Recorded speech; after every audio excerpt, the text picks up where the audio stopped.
Assalamualaikum warahmatullahi wabarakatuh. Perkenalkan, nama saya Andi Nur Fadila Asisa dari kelas Manajemen D dengan NIM 210903500100. Nah, kali ini saya akan membahas jenis-jenis dari perbankan. Jenis-jenis dari perbankan itu dapat dilihat dari segi yang pertama itu segi fungsi, yang kedua segi kepemilikan, yang ketiga segi status, yang keempat segi menentukan harga, yang kelima segi menurut target dan pasar.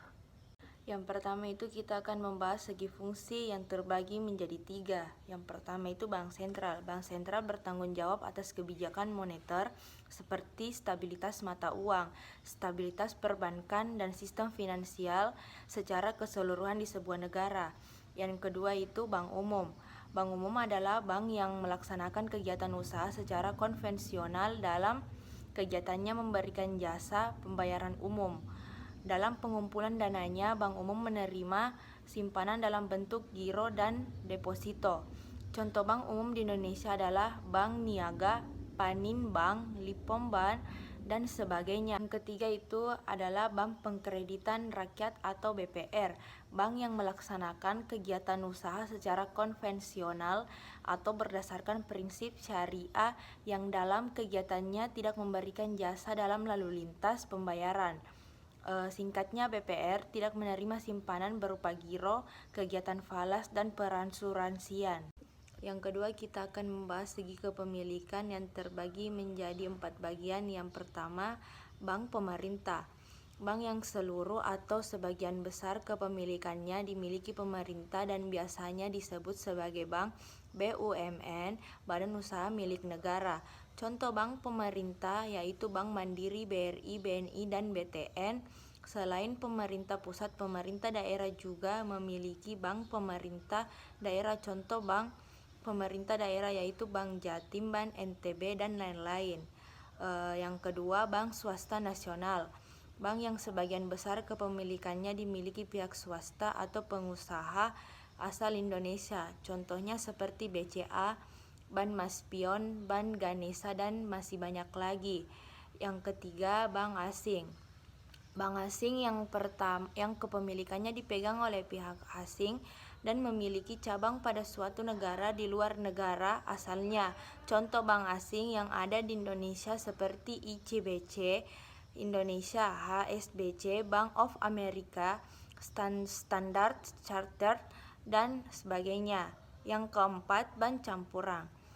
Bank yang didirikan oleh badan hukum di Indonesia dan badan hukum luar negeri. Bank ini biasanya disebut juga sebagai joint venture bank.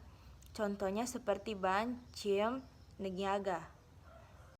Yang ketiga, kita akan membahas dari segi status. Bank devisa. Bank yang bisa melakukan kegiatan transaksi luar negeri dan kegiatan lainnya yang berhubungan dengan mata uang asing. Biasanya bank devisa memiliki produk keunggulan seperti tabungan valuta asing atau mata uang asing. Contoh bank devisa antara lain yang Bank Mandiri, BRI, dan BTN, Bank Ganesha, dan lain-lain.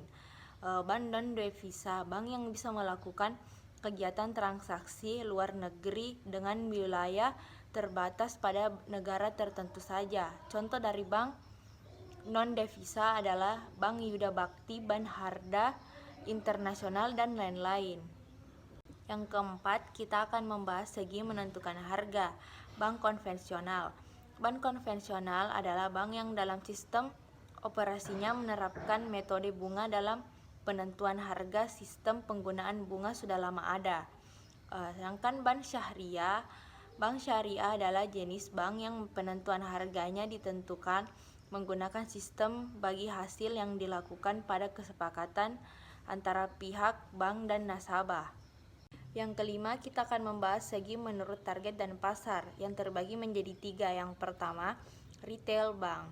Bank jenis ini melakukan pelayanan dan transaksi kepada nasabah-nasabah retail. Pengertian retail di sini adalah nasabah-nasabah individual, perusahaan, dan lembaga lain yang skalanya kecil. Yang kedua, corporate bank. Bank jenis ini memfokuskan pelayanan dan transaksi kepada nasabah-nasabah yang berskala besar. Yang ketiga, retail corporate bank. Bank jenis ini memberikan pelayanannya tidak hanya kepada nasabah retail, juga kepada nasabah korporasi. Penyebab munculnya bank jenis ini tidaklah seragam. Ada bank sejak awal sudah menentukan untuk menjadi bank yang melayani baik nasabah retail maupun korporasi. Bank jenis ini memandang bahwa potensi baik pasar retail dan korporasi harus dimanfaatkan untuk mengoptimalkan keuntungan maksimal meskipun terdapat kemungkinan penurunan efisiensi. Sekian dari saya. Wassalamualaikum warahmatullahi wabarakatuh.